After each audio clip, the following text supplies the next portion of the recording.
जय श्री राम। एक सुंदर लेख प्रकाशित हुआ है कल्याण पत्रिका के अंदर। इसमें अपमान एक ईश्वरीय अनुग्रह है ये बताया गया। यानी अपमान को हम सब बहुत खराब समझते हैं, लेकिन इसमें अपमान को एक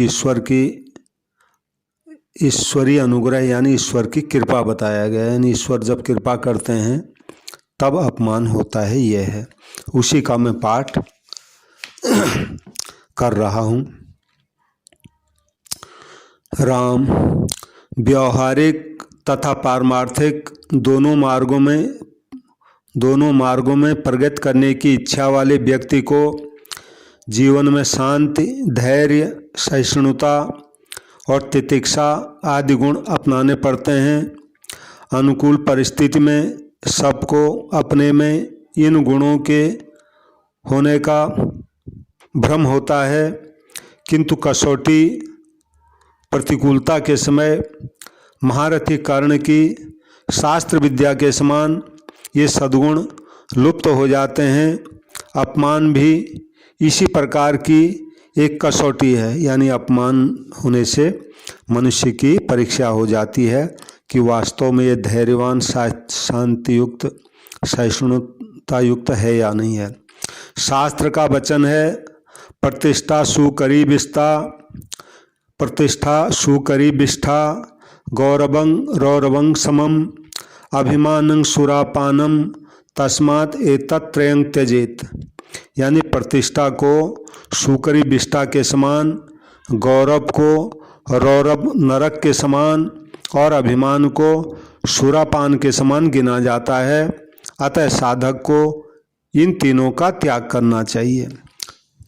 तथा सम्मानं कलयाति घोर गर्लं नीचापमानं सुधाम। यानी सम्मान के लिए कहा गया है। सम्मान को अत्यंत घोर विष और नीच मनुष्य के द्वारा किए गए अपमान को अमृत के समान समझना चाहिए। देहाभिमान गंदगी और कूड़े का ढेर है। राम मान हानि से, तिरस्कार से, निंदा से, अपमान से जो दुख होता है वह दुख देहाभिमानी को होता है।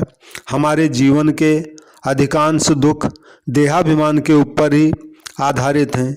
यह देह भाव दूर होने पर ही दुखों का नाश संभव है। यह देह भाव कैसे दूर होगा, प्रश्न है। उत्तर दिया, सुख दुख दोनों को समान समझे तथा मान अपमान को, निंदा प्रशंसा को सम अनुभव करे। सुख दुख, मान अपमान आदि में समता की भावना जागृत करे तो धीरे धीरे देह भाव दूर हो जाएगा। श्री अष्टावक्र जी के कथनानुसार, अष्टावक्र एक गीता जी आती है, उसमें लिखा है, न प्रीयते वंद्यमानो निंदमानो न कुप्यति। अर्थात सच्चा संत वंदना करने से प्रसन्न नहीं होता और निंदा करने से कुपित नहीं होता।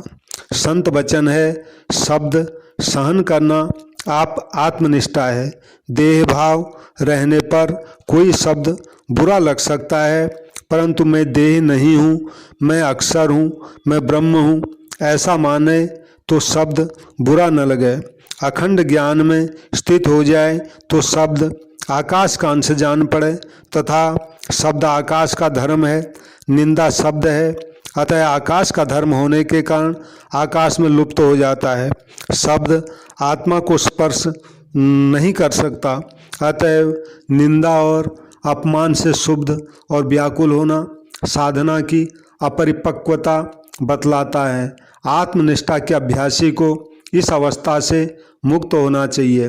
भगवान बुद्ध का कहना है कि जहाँ अनादर और अपमान होता है वहाँ रहना चाहिए, जहाँ मान सम्मान हो वहाँ से हट जाना चाहिए। समृद्धकार श्री मनु जी भी कहते हैं, सम्मानाद ब्राह्मणो नित्य मुद विजेत विषादिव अमृतस्यैव चाकांक्षे दवमानस्य सर्वदा।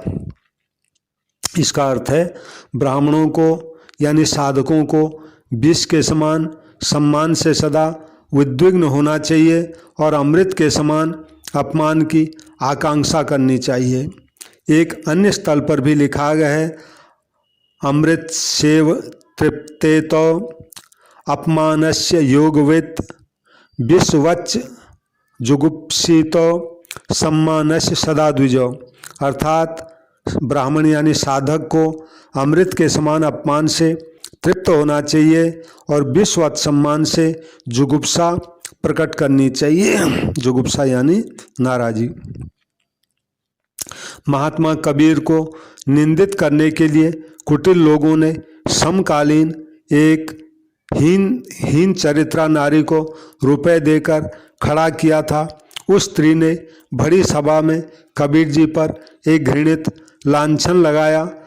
महात्मा कबीर ने अपमान, लांछन और तिरस्कार को सहज ही स्वीकार कर लिया। अपनी अपकीर्ति में भी उनको परमात्मा का अनुग्रह दिख पड़ा। अंत में उस स्त्री को बहुत ही पश्चाताप हुआ और सत्य सबके सामने प्रकट हो गया। निंदा, अपकीर्ति और अपमान से शुद्ध न होकर संत महात्मा उन्हें पुरस्कार और ईश्वर का प्रसाद मानते हैं। अपमानात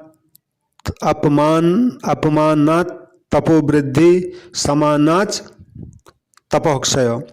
अपमान, तपोवृद्धि और सम्मान तपक्षय का कारण होता है।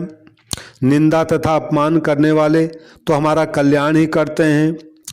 आक्रोश समोलोके सुरिंदन्यो न विद्यते यस्तु दुष्कृत मादाय सुकृतं स्वं प्रयच्छति। यानी निंदा के समान संसार में अन्य कोई सुहृद यानी हमारा मित्र नहीं है जो अपने पुण्य को देकर पाप लेके जाता है। यानी निंदा करने वाला दूसरे के पापों को नाश करता है और अपना एक पाप करके जाता है, ये मतलब हुआ। साधक इस बात पर बारंबार ध्यान दें और अपमान में ईश्वर के अनुग्रह का अनुभव करके आत्मनिष्ठ होने का अभ्यास करें। यही अभ्यर्थना है। जय श्री राम, जय श्री राम, जय श्री राम।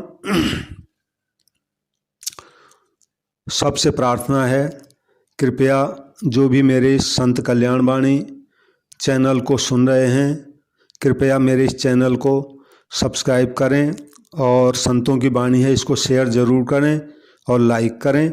जय श्री राम, जय श्री राम, जय श्री राम।